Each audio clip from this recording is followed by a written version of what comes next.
It's been very different. Swapping games, talking about computers, and generally making trouble. Created an empire that crashed.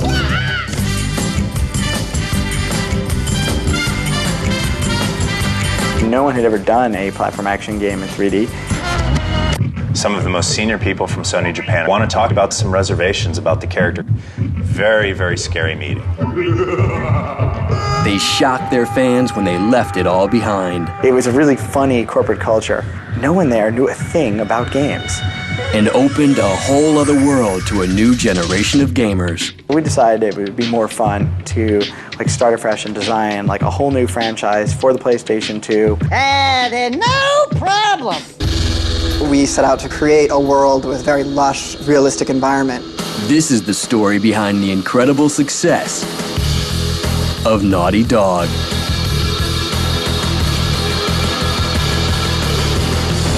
Woo! I need one of those.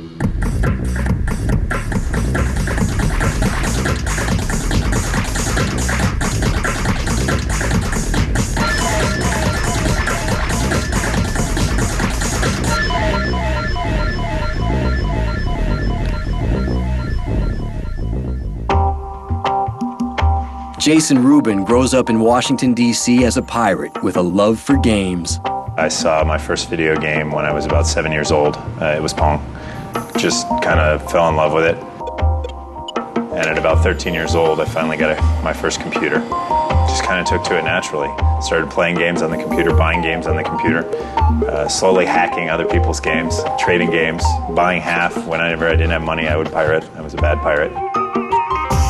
Slowly but surely got better at hacking. Then I started putting my name on the front of it. Then after putting my name on the front of it, I started changing the games. After changing the games, I started to write my own games. Jason hooks up with schoolmate Andy Gavin, a fellow gamer in 1982. Jason and I met in Hebrew school class in when we were 12, swapping games and talking about computers and generally making trouble. And the two of us had very little interest in what was being taught. So we would sit in the back of class and we would talk about video games. Next to gaming, getting into trouble becomes Jason's forte. He knew how to make every situation interesting. We caused a lot of trouble, particularly Jason did. Oh, I was a terror. I was an absolute terror, and I had absolutely no interest in being in class on a Sunday when all my friends were out playing. I remember distinctly the time he was causing some trouble and he got locked in the closet. Because I was misbehaving, and I crawled up from the closet into the ceiling, over the ceiling panels, opened one of the ceiling panels and started spitting down on my bald professor's head. He fell through the ceiling tiles and right into the classroom, and then the whole class chased him out of there. Yeah, I was an absolute terror, a nightmare. By the ripe old age of 12, the friends are already plotting out their future. All of us had Apple IIs, so we would sit around and we would kind of talk about the latest games that had come out, latest programming things we had done. The talk was very basic, but it was very useful, and it taught us a lot. Andy and I, our personalities have always been very different. Our personalities are about as diametrically opposed as any two people's personalities can be. Andy was always the quiet one, always behaved better. Andy was not like I was. But he has great stories about my misbehavior. In 1985, Jason and Andy create an educational game called Math Jam. Math Jam had a kind of a funny round character named Jammer, and he got happy or got sad, depending on whether you got your answers right or wrong. But the project hits a roadblock. We took it to the school. It was a wild success. They wanted to buy it and give it to all of the kids in the various departments of school, and they said, look, it's really easy. This is a great program. All you have to do is get 4 psychologists, 3 teacher approvals, 4 references from principals from other school districts. So that game got shelved. We kind of gave it to the school instead of trying to sell it to them. Ironically, Jason's disciplinary problems lead to their first sports title. The original core of the idea Jason had made up in one weekend after having gotten banned from going back to the ski slopes by his parents. I made a game called Ski Crazed. He handed it over to me and I did the programming. And Andy was a better programmer than I was. And he did the art. It was really good looking for the time, but really slow. I made it faster and added a lot of stuff to it. And we sold that to this little company called Vaudeville in Grand Rapids, Michigan. Ski Crazed is released in 1986 for the Apple II by Vaudeville, and the pair decides to go into business together, officially. We started as Jam Software. Jason and Andy's Magic, which is an absolutely wretched name. At that time, kind of the early mid-'80s, you know, jams were really in, like those pants out thing. We kind of like that look, so it was a cool name. And then it had like J.A., Jason and Andy. We had this vision, even back in 1987 when we changed the name to Naughty Dog. And we wanted a name that would stand out, that someday people would pick up a box and they'd say, oh, Naughty Dog. Well, I know that company. That's a good company. Jason and Andy graduate from high school and head off to different colleges. I was in Michigan and Andy was in Philadelphia at Haverford. The programmer and artist are separated, and despite the distance, they continue to make games like Dream Zone. That was an adventure game where you went into your own head and you got stuck in your dreams and you had to escape. It was a sort of limited, small-scale success, but it encouraged us to move further, and we thought that it could have gone farther if our publisher had done a little more with it, so we called up Electronic Arts and said, hey, can we make a game for you? And they were like, sure. How's $15,000 and 10%? We were like, cool. And so that's how Keith the Thief got started. Andy and Jason sign with EA. And in 1989, Keith the Thief is released, followed by Rings of Power 2 years later for the Sega Genesis. At least 2 of our games we did while we were at college. After that, I moved out to Newport Beach to learn to surf, left the gaming industry for a year, started in the special effects industry. Andy went to MIT to get a degree in artificial intelligence, computer science. It was all working out for both of us, but the 3DO came out, and an old friend of ours, Trip Hawkins, who was starting the 3DO, called us. In 1992, Jason packs his bags and moves to Massachusetts to join Andy. They work on a 3DO title, Way of the Warrior. Andy and I finished Way of the Warrior for the 3DO and signed a contract to publish it with Universal Interactive Studios. With Universal Interactive's deep pockets behind them, Jason and Andy finally have the money, staff, and confidence to move ahead. It was like, come join the Hollywood Synergy, we'll put you up on the back lot. Part of that contract involved a housing deal that put us on Universal's back lot. Which seemed really cool at the time. And gave us finances, basically, to start a company. By 1994, Jason and Andy decide to make the move out west, but they will soon crash.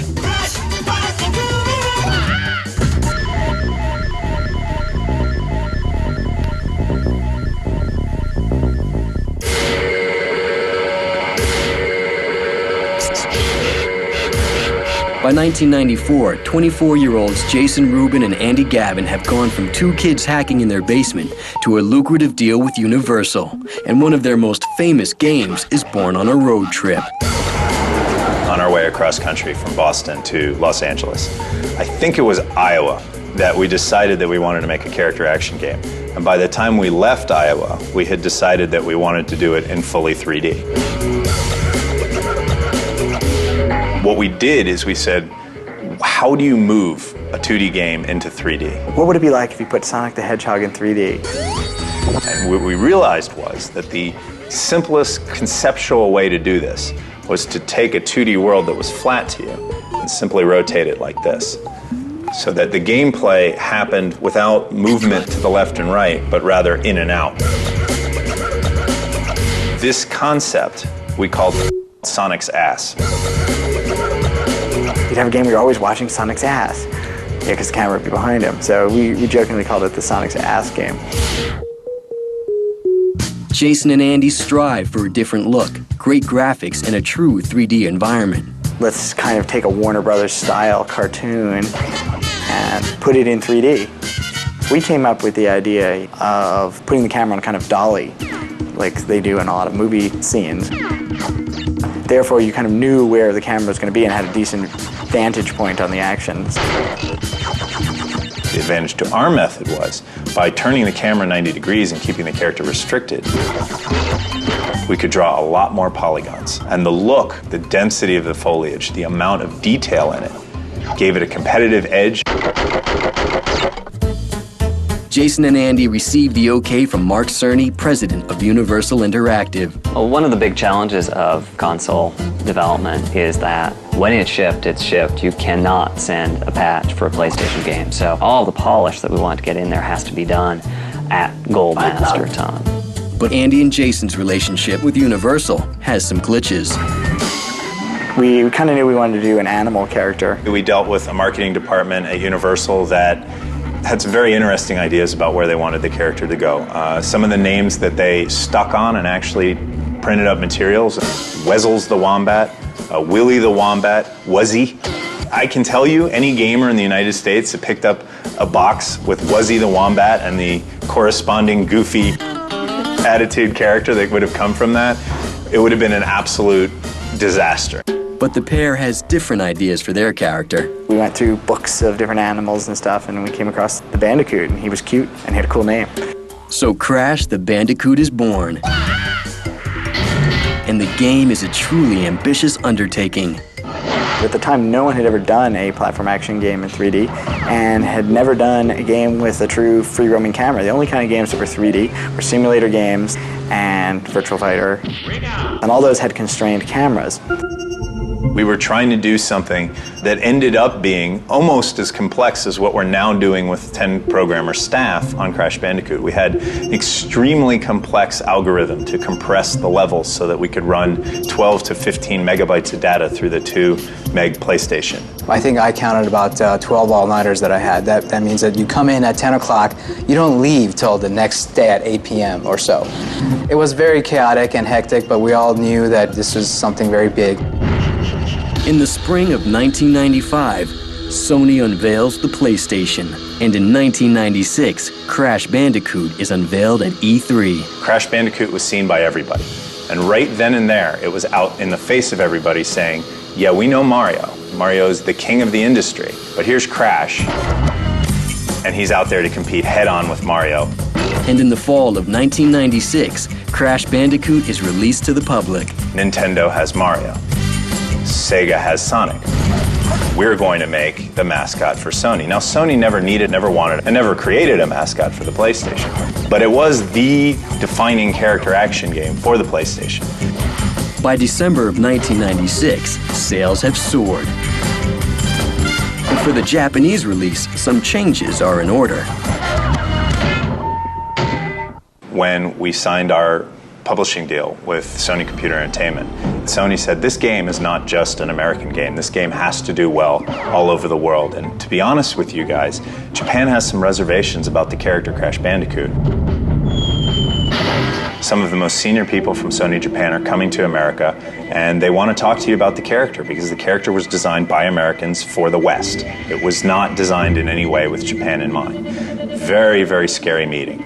So back to the drawing board it is to give Crash a little makeover. So we took a break for 15 minutes, and I went to one of our artists, Charlotte France, and I said, Charlotte, close his mouth.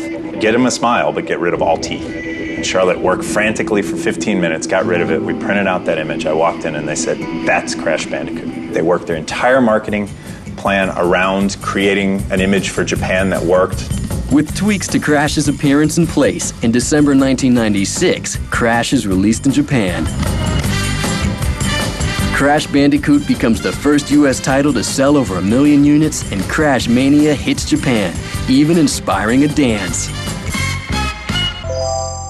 Shak, shak, shak. Shake, shake, shake. Go, go dance. Hankaiten. This sort of weird characteristic dance, which was actually kind of made up by the Japanese marketing department for their commercials and stuff. And it was just so goofy that it kind of worked.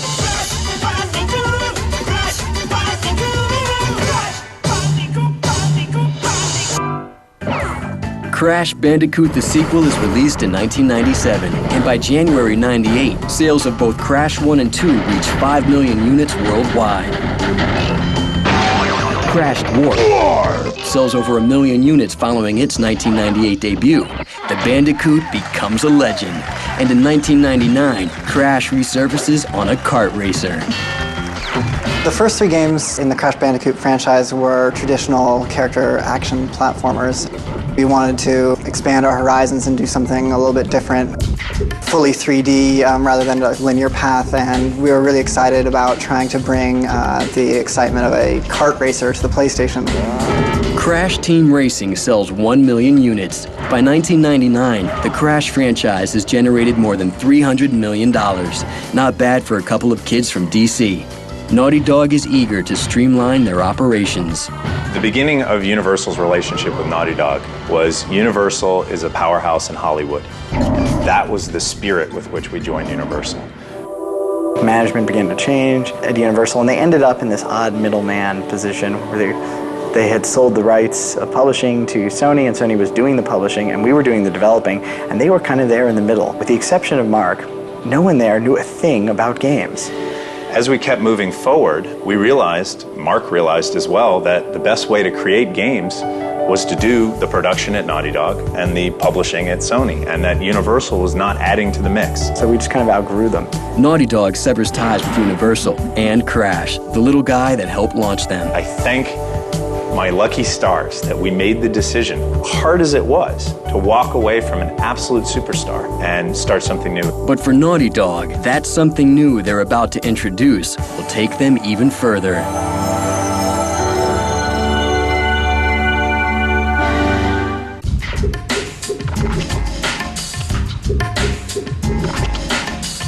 By 2000, having left the Crash Bandicoot franchise behind, Sony approaches Naughty Dog for a buyout. In a deal worth millions, Naughty Dog becomes a subsidiary of Sony Computer Entertainment.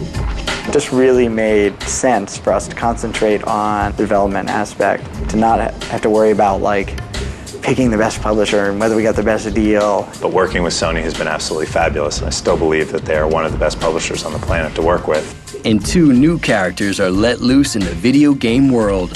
So we decided it would be more fun and more productive to start afresh and design a whole new franchise for the PlayStation 2 with this generation in mind.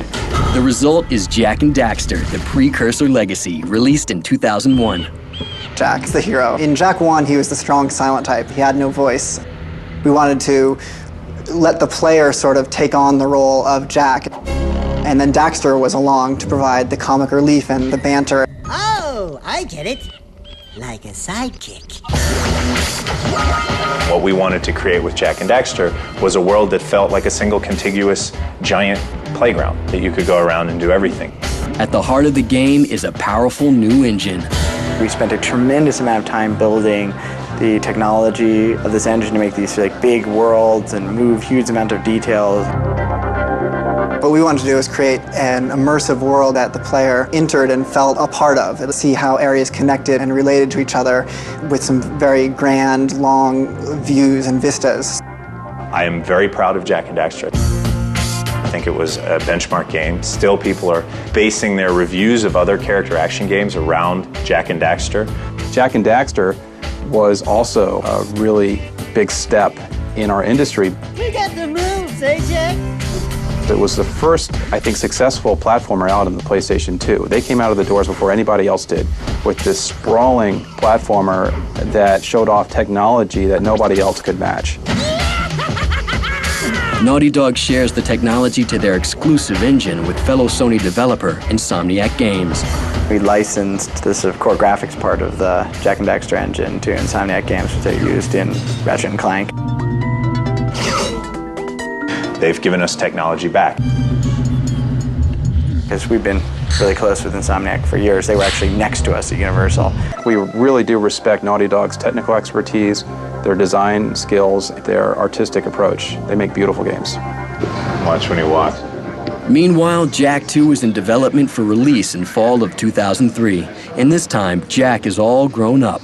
Well, sort of. In Jak 2, Jak is angry. He's out for revenge. He's had some experiments done on him in prison. He's been in prison 2 years. He's older. He speaks. Something's happening to me. He's not a terribly happy guy. It's a darker world in Jak 2. Daxter, on the other hand, is the same nutcase.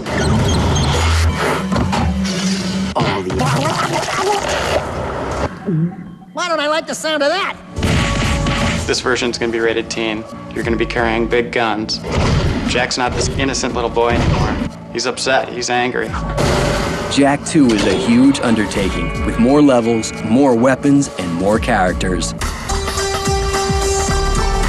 Jak 2 is the most unbelievably enormous game.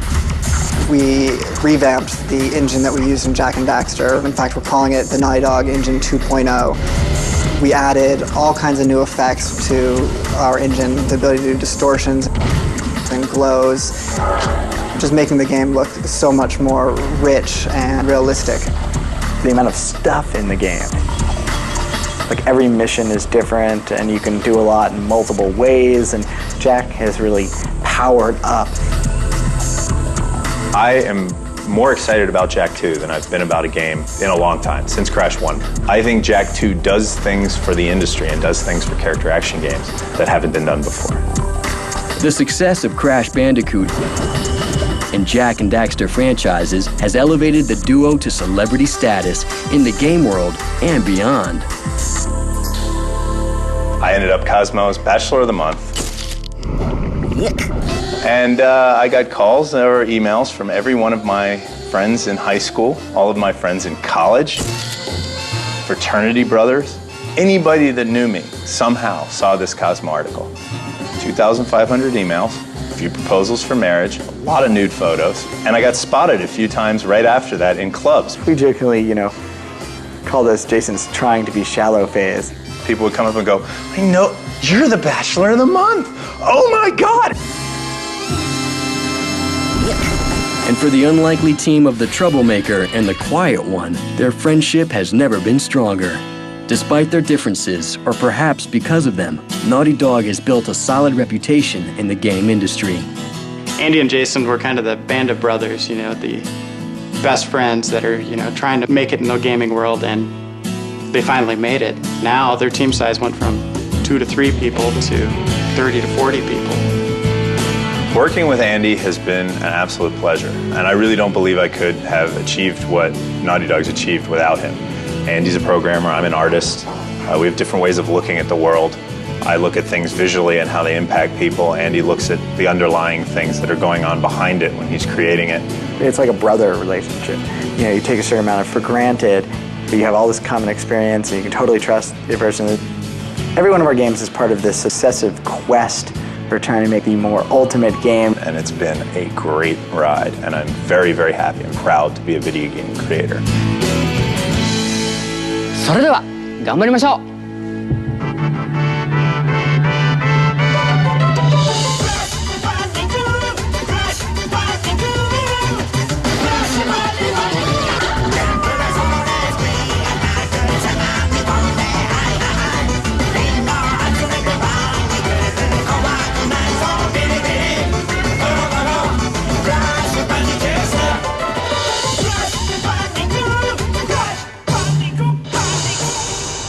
That's what I call blowing someone's mind.